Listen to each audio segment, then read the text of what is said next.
Olá, querida, eu sou o pastor Jean Oliveira e nós estamos começando mais uma aula do nosso curso gratuito de teologia. E que a paz do Senhor Jesus esteja contigo, com você, com a tua casa, com a tua família. E eu te peço nesse início de aula, clique aí no botãozinho vermelho de se inscrever, para você se inscrever aqui no canal. Ative também o sininho das notificações para você receber as próximas aulas quando eu postar. E também deixa aí o seu joinha, o seu like, que vai nos ajudar muito aqui no canal, tá bom? Então, muito bem, hoje nós vamos estudar o nível Expert, a disciplina é Tipologia Bíblica 1. Hoje nós vamos estudar a aula de número 20, que é a continuação do livro de Gênesis. O versículo inicial está na carta aos Hebreus, capítulo 10, versículo 1, que diz assim: porque tendo a lei a sombra dos bens futuros e não a imagem exata das coisas, nunca pelos mesmos sacrifícios que continuamente se oferecem cada ano, pode aperfeiçoar os que a eles se achegam. Então, o texto deixa claro que a lei é a sombra das coisas futuras. Aqui em 1 aos Coríntios, capítulo de número 10, o apóstolo Paulo diz o seguinte, deixa eu ler aqui, primeira carta aos Coríntios, capítulo de número 10, o versículo de número 11, diz assim: ora, tudo isso lhe sobreveio como figuras, e estão escritas para aviso nosso, para quem já são chegados os fins dos séculos. Então, tudo que está escrito é como figura. O Antigo Testamento é como figura do Novo. O Novo Testamento explica o Antigo Testamento. Muito bem. Na aula passada nós começamos a tipologia bíblica, explicamos os tipos, o que é tipologia, o que são tipos, as figuras, enfim, e começamos a estudar o livro de Gênesis. Falamos de Adão, falamos da túnica de peles, e nessa aula nós vamos continuar a respeito do livro de Gênesis ainda, né? Porque ainda tem muita coisa no livro de Gênesis que tipifica, representa o Senhor Jesus. Então, muito bem, vamos na continuação aqui, na apostila aqui, na aula 20, o próximo tipo de Cristo que nós vamos estudar é a respeito de Abel. Olha só, Abel tipificou Cristo porque o seu sacrifício, ele fez um sacrifício de fé, um sacrifício superior ao de Caim. Olha o que diz aqui na carta aos Hebreus, no capítulo de número 4, no capítulo 11, versículo 4, olha o que diz aqui o escritor. Carta aos Hebreus, capítulo 11, o versículo de número 4, diz o seguinte, ó: pela fé, Abel ofereceu a Deus maior sacrifício do que Caim, pelo qual alcançou testemunho de que era justo, dando Deus testemunho dos seus dons, e por ela, depois de morto, ainda fala. Ou seja, a atitude do Abel, a atitude de fé que ele teve, ainda fala. Só para fazer uma contextualização rápida, no tempo de Caim e Abel, pela narrativa bíblica, só haviam 4 pessoas aqui no mundo, Adão e Eva, Caim e Abel. O texto não diz que Deus pediu nada, o texto diz que o Caim e o Abel resolveram levar algo para Deus. O Caim levou qualquer coisa, para dizer que levou, ao cabo de dias levou uma oferta, é artigo indefinido, quer dizer qualquer coisa. Só que quanto a Abel, lá em Gênesis 4, o texto diz de maneira clara que Abel levou os primogênitos das ovelhas e levou também a sua gordura, provavelmente a lã. Então, ele certamente, embora o texto não diga todas as letras, é claro, certamente ele pensou, vou levar algo para Deus, então para Deus eu vou levar o melhor, eu tenho que levar o melhor que eu tenho para agradar o Senhor. E aqui o escritor aos Hebreus diz que ele fez pela fé. Então Deus, ele se agrada, diz lá Gênesis 4, de Abel e da sua oferta, porque Deus contemplou no coração de Abel fé, Deus contemplou honra, temor, amor. Então Deus se agradou. Quando Deus olha para o coração de Caim, Deus não viu fé, Deus não viu amor, Deus não viu temor, reverência, nada disso. Então, Abel tipifica o Senhor Jesus porque ele apresentou um sacrifício pela fé. E é óbvio que o Senhor Jesus ofereceu um sacrifício muito maior, o maior de todos, um único e perfeito sacrifício, dando todo o seu sangue para morrer por nós na cruz do Calvário. E olha que coisa interessante, amados. O Caim ficou irado com Deus. E ele queria matar a Deus, porque Deus não se agradou daquilo que ele fez. E Deus deixou muito claro: se você fizer bem, haverá aceitação para ti. Agora não faça mal e queira estar certo. Ele fica irado com Deus, só que como ele não pode matar a Deus, não é? Ele voltou a sua raiva para o irmão Abel. 1 de João 3, João diz que Caim matou Abel porque ele era do maligno. Ele não nasceu do maligno, ele se tornou do maligno. Ele deu ouvidos à voz de Satanás. Deus avisou: o pecado está à porta, cabe a ti dominá-lo. Mas mesmo assim, ele não dominou o pecado, se deixou influenciar pelo pecado e matou o Abel, o próprio irmão, não é? Tipifica também Jesus pelo fato de que foram os próprios irmãos, não é? Irmãos de nação, né? Os irmãos judeus que mataram também o Senhor Jesus. E olha só em que mais Abel tipifica Jesus. Abel foi pastor de ovelhas. O Senhor Jesus disse em João 10, eu sou o bom pastor. Se você ler o capítulo 10, há essa analogia completa, não é? Jesus comparando-se ao pastor de ovelhas e o povo às ovelhas, de tal maneira que no capítulo 10 de João, verso 27, Jesus diz: as minhas ovelhas ouvem a minha voz. Então, Abel foi pastor de ovelhas e Jesus é o bom pastor, nós somos ovelhas do seu rebanho. Muito bem, Abel foi morto inocente. O Senhor Jesus também foi morto sem culpa nenhuma. Ele não tinha culpa de nada, ele não cometeu crime, pecado, nenhum erro, nenhum vício, nenhuma culpa havia nele. Abel foi chamado justo. Aliás, o próprio Senhor Jesus, em Mateus 3,35, chama Abel de justo, né? E o Senhor Jesus também foi chamado de justo. Lá em Atos 3, versos 14 e 15, o Senhor Jesus é chamado de justo. Lá em Gênesis 4,10, o próprio Deus diz que o sangue de Abel fala. E o sangue de Jesus continua falando até hoje, não é? Hebreus 12, 22 fala a respeito disso. Aliás, Hebreus 12, 24, não é? O sangue do Senhor Jesus continua falando. Está escrito lá, Hebreus 12, 24, deixa eu ler aqui para você. E a Jesus, o mediador de uma nova aliança, e ao sangue da aspersão, que fala melhor do que o sangue de Abel. Olha só, o sangue de Abel foi o primeiro a ser derramado sobre a terra.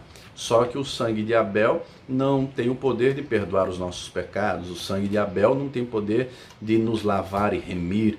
O sangue de Abel não tem o poder de transformar a nossa vida, não é poderoso como o de Jesus. Agora, o sangue de Jesus sim é poderoso. O sangue de Jesus nos lava de todo o pecado, nos purifica, nos santifica, nos dá acesso, como diz lá Apocalipse 22, 14, né?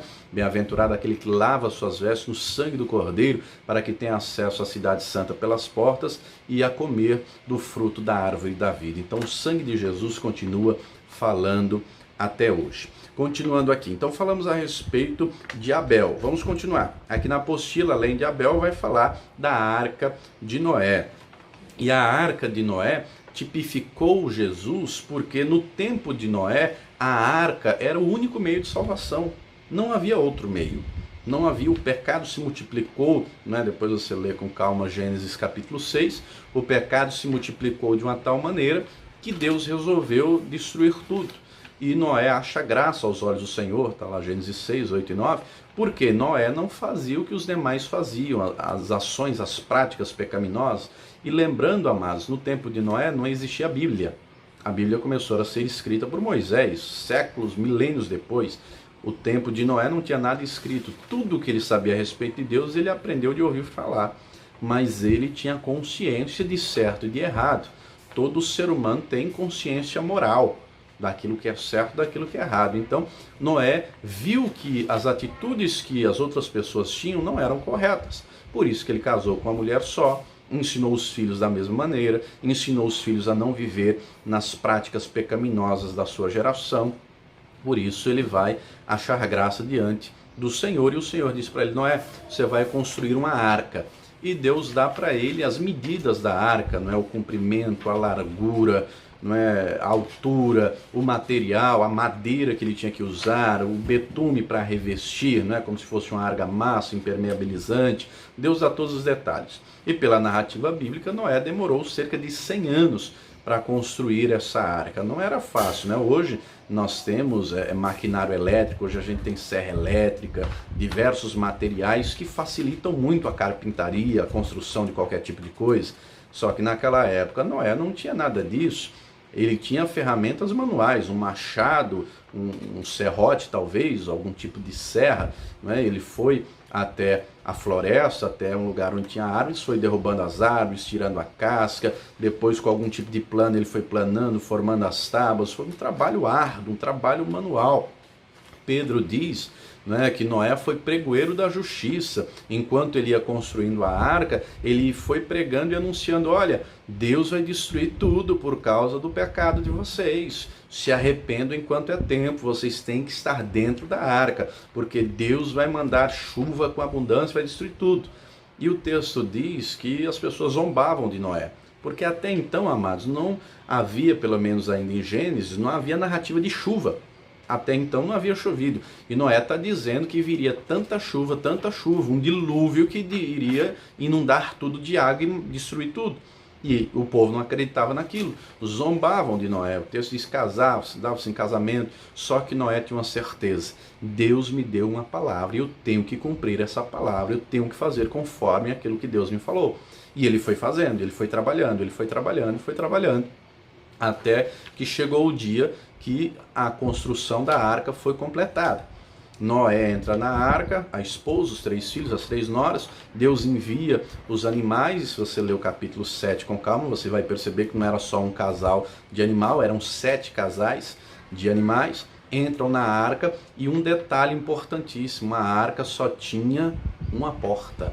E o texto diz que Deus fecha a porta por fora. Olha só, Jesus é o único meio de salvação, não existe outro, né? Atos capítulo 4, versículo 12, está escrito que não há dentre os homens outro nome pelo qual devamos ser salvos, a não ser o nome de Jesus Cristo, não é? E olha que coisa curiosa: Noé disse, avisou: entrem na arca ou vocês vão morrer, vão perecer. Amados, entenda algo, preste muita atenção. Ninguém é lançado no inferno por causa dos seus pecados, porque se assim fosse, todos nós estaríamos, não teria jeito para nós. Está escrito Romanos 3:23, que todos pecaram e destituídos estão da glória de Deus. Uma pessoa, ela é lançada fora porque ela mesma rejeita a graça. Não é pelos nossos pecados, porque todos nós somos pecadores, mas todos nós, sendo pecadores, recebemos a oportunidade da graça. Então a pessoa que rejeita a graça, ela está rejeitando a salvação. Do mesmo jeito, no tempo de Noé, Noé avisou: quem estiver dentro da arca será poupado, quem estiver fora irá perecer. Foi dada a oportunidade a todos, só que a maioria esmagadora rejeitou essa oportunidade. Do mesmo jeito hoje, né? Nós vivemos dias terríveis, vivemos dias trabalhosos, né? Dias de coronavírus, de isolamento social, de pandemia, enfim, tudo isso eu acredito que você tem acompanhado aí nos meios de comunicação.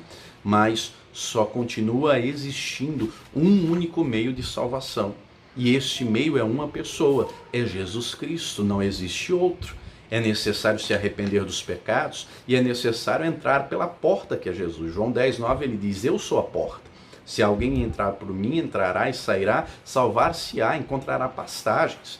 Jesus é a porta, ele é o caminho, ele é a verdade, ele é a vida. Não existe outra. Nós estamos anunciando essa verdade, pregando essa verdade, só que muitos não têm dado crédito, né? Como diz Isaías, e Paulo repete isso lá em Romanos 10, quem deu crédito à nossa pregação? Muita gente não tem crido, não é? Muita gente tem zombado, escarnecido, não tem acreditado, mas o aviso está sendo dado: quem rejeitar a graça não vai ter oportunidade de salvação. Como diz um teólogo, me faltou o nome dele agora, me faltou a memória: a graça é de graça, mas não foi barata, foi caríssima, porque custou todo o sangue de Jesus Cristo. A graça para nós hoje é de graça, somente crermos, não é? Somente crermos, recebermos o Senhor Jesus, o Evangelho, deixar o Espírito Santo entrar e produzir em nós uma mudança de vida, de caráter, de comportamento, de cultura, de entendimento, né? Abrir os olhos do entendimento.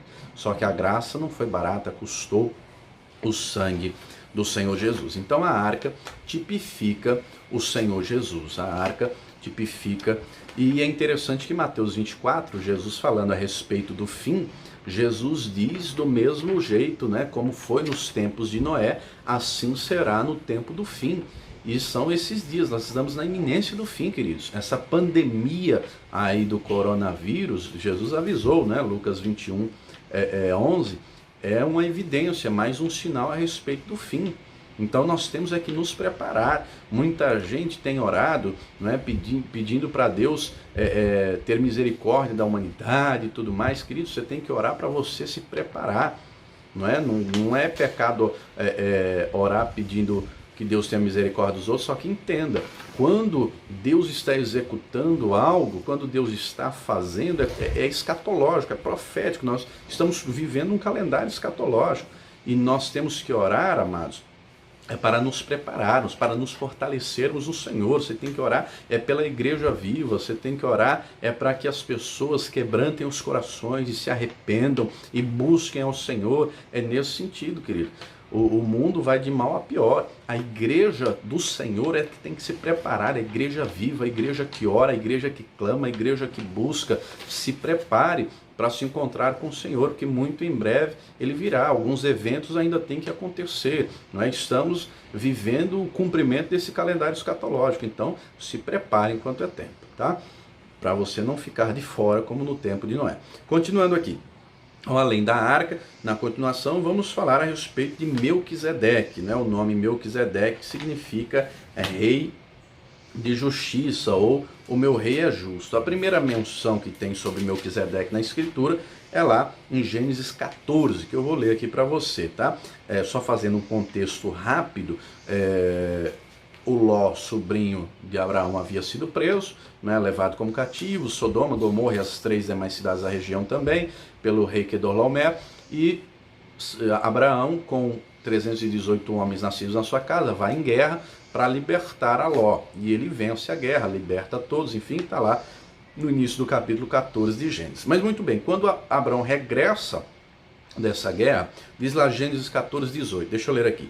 Então Melquisedeque, rei de Salém e sacerdote do Deus Altíssimo, trouxe pão e vinho e abençoou Abrão, dizendo: bendito seja Abrão pelo Deus Altíssimo que criou os céus e a terra. Seja louvado Deus Altíssimo que entregou teus inimigos nas suas mãos. Então Abrão lhe entregou o dízimo de tudo. Eu li aqui na King James. Olha só, esse Melquisedeque, ele não tem genealogia, não aparece pai nem mãe dele, E a maioria dos estudiosos entende que aqui é uma teofania, ou seja, quando o próprio Senhor, o próprio Deus assume a forma humana, corpórea, E olha que coisa interessante, Melquisedeque serviu para Abrão pão e vinho. O apóstolo Paulo diz lá em Gálatas 3 que o Senhor Jesus, aliás, que o evangelho foi anunciado primeiro ao Abraão. Nesse tempo aqui ainda era Abrão, Deixa eu ler aqui o texto de Gálatas capítulo 3. O texto de Gálatas 3 diz assim, Gálatas 3:8. Ora, tendo a Escritura previsto que Deus havia de justificar pela fé os gentios, anunciou primeiro o evangelho a Abraão, dizendo: todas as nações serão benditas em ti. Olha só, aqui no capítulo 14 ele ainda é Abrão, porque só lá no capítulo 17 que Deus muda o nome para Abraão. Mas muito bem, estamos falando aqui sobre Melquisedeque, que é um tipo de Cristo. Ele serve pão e vinho. Quem foi 2000 anos depois que instituiu a Santa Ceia servindo pão e vinho? O Senhor Jesus, Ele abençoa o Abrão e o Abraão entrega a ele o dízimo de tudo. A segunda menção na Escritura a respeito aqui de Melquisedeque é lá no Salmo 110. Vamos lá. Salmo 110. Deixa eu pegar aqui. Salmo 110, versículo de número 4. Vamos lá. Salmo 110, versículo 4. Diz assim, vou ler na King James. O Senhor jurou e não se arrependerá. Tu és sacerdote para sempre, segundo a ordem de Melquisedeque. Olha só, no tempo de Abraão, amados, Moisés ainda não existia, a Bíblia ainda não existia, Arão ainda não existia, a tribo de Levi ainda não existia, A primeira menção de Melquisedeque é no tempo de Abraão. Muito bem, aqui no tempo do salmista já existe Moisés, já existe a tribo de Levi, já existe a lei. O primeiro sumo sacerdote humano foi Arão, irmão de Moisés. Só que aqui no Salmo, e é um Salmo de Davi, não é? E se você ler o subtítulo do Salmo, diz aqui o reino sacerdotal do Messias. Olha só, Melquisedeque era rei e sacerdote ao mesmo tempo. No tempo dele, no tempo de Abraão, não havia sacerdócio em Israel, porque nem sequer existia Israel, né? Você sabe que Israel passa a ter esse nome depois que Jacó, Deus muda o nome de Jacó para Israel, lá em Gênesis 32 em diante. E aí depois a terra de Canaã é mudado o nome para Israel. Muito bem, quando eles conquistam, né? Depois sai do Egito, não é, com Moisés, e entram na terra prometida através de Josué, e depois o nome vai ser mudado para Israel. No tempo aqui do Salmo 110 é no tempo de Davi. Só que o Salmo, inspirado pelo Espírito Santo, diz que o Senhor jurou e não se arrependerá, que o Messias será sacerdote para sempre, segundo a ordem de Melquisedeque. Lá em Hebreus 7, para ficar ainda mais claro que esse texto fala a respeito de Jesus, o escritor aqui, os Hebreus, que a maioria entende, e eu também concordo que foi o apóstolo Paulo quem escreveu aqui a carta aos Hebreus, embora não haja escrito expressamente que o foi, mas eu acredito, alguns entendem que foi Lucas, outros que foi o Apolo, eu particularmente compreendo que foi o apóstolo Paulo, tá? Então, muito bem, aqui em Hebreus 7, do versículo 1 em diante, fala a respeito do sacerdócio de Melquisedeque, fala que Jesus, o sacerdócio dele é superior ao sacerdócio levítico, né? Mas deixa eu ler aqui para você, vou ler aqui uma leitura rápida, né? Diz assim: porquanto este Melquisedeque, Hebreus 7:1, rei de Salém, sacerdote do Deus Altíssimo, que saiu ao encontro de Abraão quando ele voltava depois de haver derrotado os reis e o abençoou, para o qual também Abraão entregou o dízimo de tudo. Em primeiro lugar, seu nome quer dizer rei de justiça. Em segundo lugar, rei de Salém, que significa rei da paz. Sem pai, sem mãe, sem origem nem antepassados, sem princípio de dias nem fim de vida. No entanto, por ser a semelhança do Filho de Deus, ele permanece sacerdote perpetuamente. Versículo 4. Considerai, portanto, como era grande este homem, a quem até mesmo o patriarca Abraão entregou todo o dízimo dos despojos. Ora, os que dentre os filhos de Levi receberam o sacerdócio, têm o mandamento de recolher, de acordo com a lei, os dízimos do povo, isto é, dos seus irmãos, ainda que tenham todos esses descendentes de Abraão. Contudo, este homem, falando Melquisedeque, que não pertencia à genealogia de Levi, recebeu os dízimos de Abraão e abençoou aquele que tinha as promessas. Evidentemente, não pode haver qualquer dúvida de que o inferior é abençoado pelo superior. No primeiro caso, Hebreus 7:8, né? No primeiro caso, são homens mortais que recebem o dízimo. No outro, entretanto, é aquele de quem se testifica que vive. E por assim dizer, pode-se entender que Levi, que recebe os dízimos, entregou-os por meio de Abraão, pois quando Melquisedeque se encontrou com Abraão, Levi ainda não havia sido gerado por seu pai. Levi foi filho de Jacó, que foi neto de Abraão. Sendo assim, se houvesse uma maneira de alcançar a perfeição por intermédio do sacerdócio levítico, considerando que durante sua vigência a lei foi entregue ao povo, por qual razão haveria ainda necessidade de se levantar outro sacerdote conforme a ordem de Melquisedeque e não a de Arão? Pois mudando o sacerdócio, obrigatoriamente ocorre também a mudança de lei, porque aquele sobre quem se fazem essas afirmações pertencia a outra tribo, né? Jesus era da tribo de Judá, da qual ninguém jamais havia servido diante do altar, porquanto é bem sabido que o nosso Senhor, sendo descendente de Judá, tribo do qual Moisés nada fala quanto ao sacerdócio. E este fato torna-se ainda mais claro com o surgimento de outro sacerdote, à semelhança de Melquisedeque, não constituído segundo o decreto de um mandamento humano relativo à linhagem, né? Porque os levitas, né? A tribo de Levi vai ser sacerdócio e isso vai sendo passado de pai para filho, né? Somente os homens da tribo de Levi que poderiam ser sacerdotes, de nenhuma outra tribo. Continuando aqui, versículo 17. Porque sobre ele está escrito: tu és sacerdote para sempre, conforme a ordem de Melquisedeque, né? Aqui o escritor aos Hebreus está citando lá o Salmo 110 que eu li há pouco. Assim, o mandamento anterior é anulado por causa de sua fragilidade e inutilidade, pois a lei jamais conseguiu aperfeiçoar nada, sendo, portanto, estabelecida uma esperança muito superior, por meio da qual temos pleno acesso a Deus. E não foi sem juramento que esse fato se deu. Outros se fizeram sacerdotes sem qualquer juramento. No entanto, ele, Jesus, ele com letra maiúscula, se tornou sacerdote com juramento no momento em que Deus declarou: o Senhor jurou e não se arrependerá, tu és sacerdote para sempre. Salmo 110, 4. Jesus, estou lendo aqui Hebreus 7, 22. Jesus transformou-se, por essa razão, na garantia de uma aliança superior. Por isso, aqueles sacerdotes têm surgido em maior número, pois são impedidos pela morte de continuar o ministério. Contudo, considerando que vive para sempre, Jesus tem um sacerdócio eterno, perene. Concluindo, ele é poderoso para salvar definitivamente aqueles que, por intermédio dele, achegam-se a Deus, pois vive sempre para interceder por eles. Certamente estávamos necessitados de um sacerdote como este, santo, inculpável, puro, apartado dos pecadores, exaltado acima dos céus. Diferentemente dos outros sumos sacerdotes, ele não precisa oferecer sacrifícios dia após dia, que oferecem primeiro por seus próprios pecados e somente depois pelos pecados do povo, porque no momento em que ofereceu a si mesmo, realizou esse sacrifício de uma vez por todas.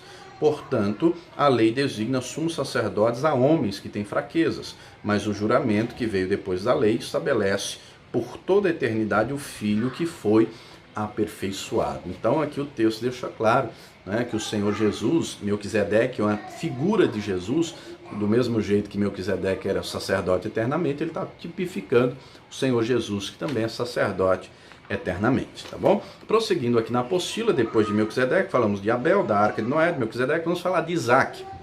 Isaac é o aguardado filho da promessa, Lá em Gênesis 12, quando Deus fala com Abraão, Deus promete para Abraão que ele teria filhos, teria uma descendência vasta, uma grande nação.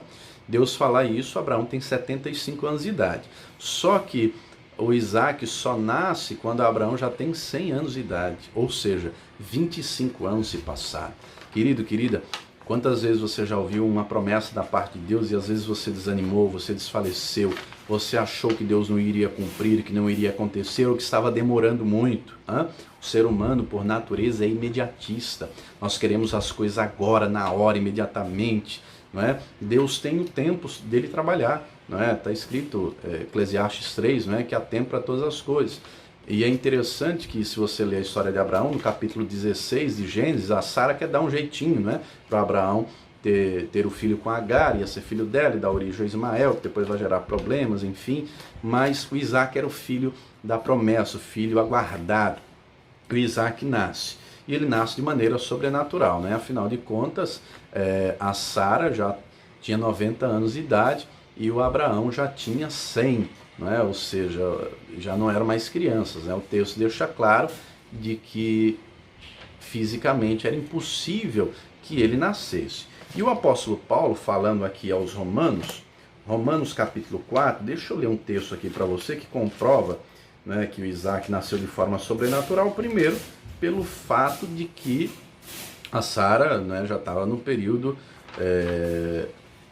em que não ovulava mais, período da chamada menopausa das mulheres. Mas deixa eu ler aqui para você, Romanos capítulo 4, o apóstolo Paulo diz assim, a partir do versículo 16: portanto, é pela fé, para que seja segundo a graça, a fim de que a promessa seja firme a toda a posteridade, não somente a que é da lei, mas também a que é da fé de Abraão, o qual é pai de todos nós, como está escrito: por pai de muitas nações se constituir, perante aqueles no qual creu, a saber, Deus, o qual vivifica os mortos e chama as coisas que não são como se já fossem, o qual em esperança creu contra a esperança que seria feito pai de muitas nações, conforme o que lhe fora dito, assim será a tua descendência.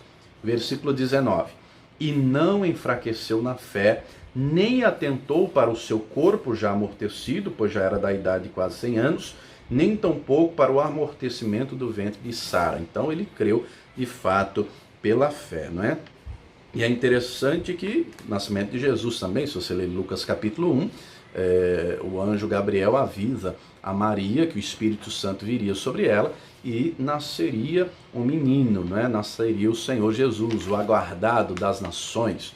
E é interessante que em determinado momento, no Gênesis 22, Deus manda o Abraão levar o Isaac no Monte Moriá, e era 3 dias de caminhada, né? Às vezes a pessoa lê de um versículo para o outro e acha que era ali pertinho.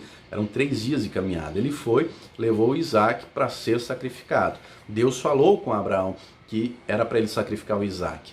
E naquele tempo, amados, lembrando que o Abraão não tinha a Bíblia, né? Hoje nós já sabemos que Deus não aceita sacrifício humano. Quem gosta de sacrifício humano é o diabo, é Satanás. Deus não aceita. Só que o Abraão não sabia. O Abraão não tinha a Bíblia.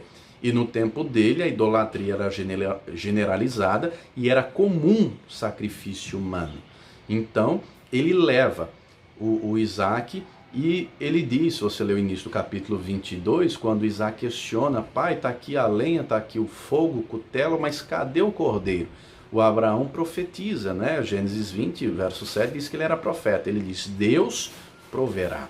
Ele crê que Deus vai operar de maneira sobrenatural. Ele sabe que Deus vai fazer algo. E ele crê. Deixa eu ler aqui para você. Olha porque ele obedece, né?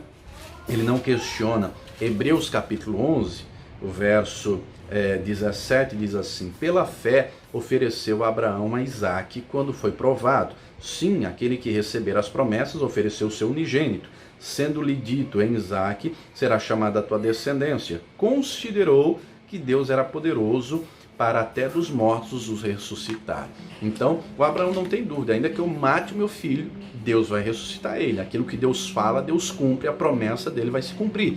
Abraão tinha fé, tinha certeza disso. Fé é convicção, é certeza, né? Hebreus 1, né? O firme fundamento das coisas que não se vêem, não se esperam. Muito bem. E é interessante porque o Isaac obedece. O Isaac aqui não era um bebezinho, amados, não era uma criancinha de colo, não.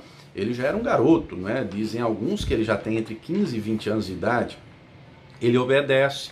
E é interessante que Jesus foi obediente até a morte de cruz, como diz lá Filipenses 2, versículo 8, né? Então Isaac tipifica Jesus. Só que é óbvio, né? Deus estava ali provando a fé de Abraão e ao mesmo tempo, né, uma figura de Cristo, porque 2000 anos depois o pai sacrificaria o filho e de fato Jesus vai morrer, né? Depois do Isaac, né, o próximo tópico aqui da apostila é o carneiro, né? Deus proveu o carneiro que apareceu lá amarrado pelo chifre.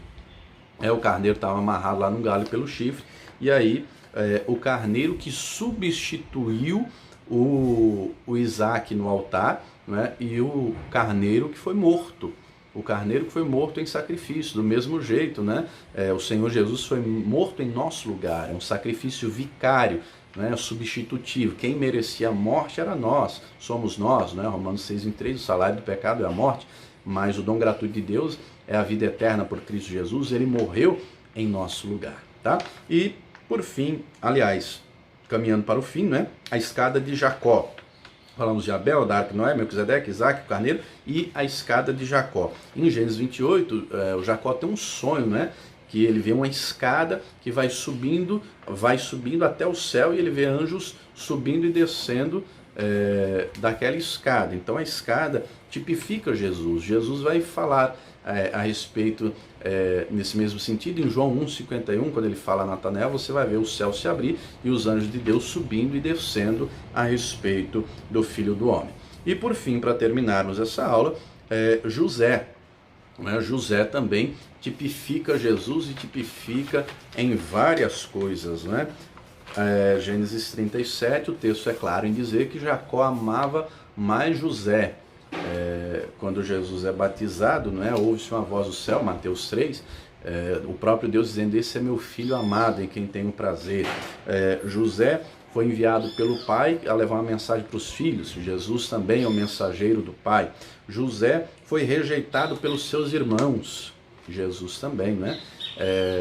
José foi preso pelos irmãos. Jesus também. O José foi vendido como escravo, foi vendido por 20 moedas de prata. O Senhor Jesus foi vendido por preço de escravo também, 30 moedas de prata, né? Você conhece a história do José, ele é levado para o Egito, vai ser vendido como escravo, Potifar, ele é acusado injustamente, né? A esposa do Potifar acusa ele de estupro, mas ele é inocente, ele não fez nada de errado, só que ele não abre a boca, ele não se defende. Do mesmo jeito, Jesus vai ser caluniado. Se você ler os evangelhos, os sacerdotes arrumam falsas testemunhas para mentirem a respeito de Jesus, mas ele não fala nada, ele fica quieto. José é preso, Jesus também foi preso, e depois, José, ele recebe todo o poder no Egito, recebe de Faraó para governar o Egito, ele é chamado de Zafenate Paneia, ou seja, salvador do mundo, sustentador da vida. O Senhor Jesus, após ressuscitar, ele vai dizer: é-me dado todo o poder nos céus e na terra, e ele é o verdadeiro salvador de toda a humanidade. Na história de José, lá na frente, José perdoa depois os irmãos. O Senhor Jesus já nos perdoa antes mesmo de morrer. Quando ele está na cruz, ele ora dizendo: Pai, perdoa-lhes porque eles não sabem o que fazem. E continua nos perdoando até hoje, tá bom? Eu vou ficando por aqui. Espero que o conteúdo dessa aula tenha te abençoado, contribuído para o teu crescimento espiritual, que esse estudo tenha te ajudado de alguma maneira, que Deus te abençoe. Mais uma vez eu te peço, clique aí no botãozinho vermelho de se inscrever, para você se inscrever aqui no canal. Clique aí, ative o sininho das notificações, para que você receba as próximas aulas quando eu postar, e deixe aí também o teu joinha, o teu gostei, que nos ajuda muito aqui no canal, tá bom?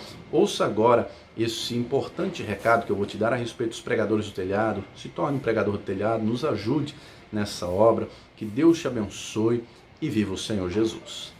Você também é nosso convidado a se tornar um pregador do telhado. Os pregadores do telhado são aqueles que contribuem com essa obra, para que esse curso de teologia, esse curso gratuito de teologia aconteça. Você também é nosso convidado a se tornar um pregador do telhado. São aqueles que fazem doações, Você pode doar depositando a tua oferta no Banco Bradesco, agência 1074, conta 35333, dígito 7. Vou repetir, agência 1074, conta 35333, dígito 7, isso no Banco Bradesco. Você também pode contribuir através do Banco Itaú. No Banco Itaú, agência 0355, a conta é 07777, dígito 7. Vou repetir, no Banco Itaú, agência 0355, conta corrente 07777, dígito 7. Se você precisar, o CNPJ da Paz e Vida é, anote aí, 52-844-412, 1000 ao contrário, 01. Vou repetir, o CNPJ da Comunidade Cristã Paz e Vida, 52-844-412, 1000 ao contrário, 01. A Escola Superior de Teologia João Henrique Palharim é mantida pela Comunidade Cristã Paz e Vida. Então, torne-se um pregador do telhado. Hoje é muito fácil, Você tem aí um celular, um notebook, um tablet, está aí na tua mão, você pode fazer a doação, pode contribuir, e eu tenho plena certeza que o Senhor nosso Deus vai te recompensar abundantemente. Amém?